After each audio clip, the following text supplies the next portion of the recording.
Paano palitan ang password ng GCash? So yan po mga lodis ang ituturo natin sa tutorial na ito. So napakadali lang naman po nito gawin. Siguro marami na po sa inyo nakakalam nito lodis. Kaya kung alam mo na ang tutorial na to, pwede ka na po mag next video.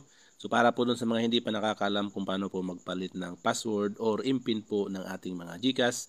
So ganito lamang po ang inyong gawin. Una po, i-open lamang po natin ang ating mga GCash application. And then, ilagin po natin ang ating mga account. Or kung nakalagin na po ang ating mga account, i-click po natin itong profile. Dito po sa ating profile, i-click lang po natin itong settings.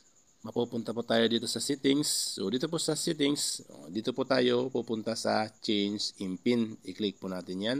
Ngayon, dito po ilalagay na po natin yung ating old impin or old password ng ating mga GCash. So, ngayon po, kung hindi po natin maalala yung ating mga impin, pwede po natin panoorin yung isang tutorial dyan mga lodis kung paano po recover yung ating mga GCash account kung nakalimutan po natin yung ating mga impin.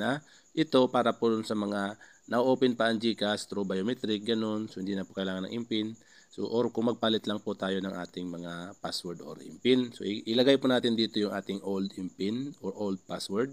And then automatic po yan maglo-load sa susunod na step. Tapos, ito na po, mapupunta na tayo dito sa change GCash impin or password. So, dito po, mag-set na po tayo ng new impin. Sa paglalagay po ng ating mga impin, huwag po tayo maglagay ng mga weak impin. Tulad po ng 1234, 111, 00, 222, mga ganun po. Ang ilagay po natin yung mahalaga pong number sa atin na maaalala po natin at hindi po natin makakalimutan. Kasi mahirap po mag-recover. Tapos, 4 lang po yan, 4 digit, tulad po ng inyong previous password. Ilagay po natin dito sa new impin, enter po natin dyan. Hindi dapat po parehas po ang dalawa yan dito sa verify impin. Pag once po na nilagay mo na, i-click mo na po itong submit.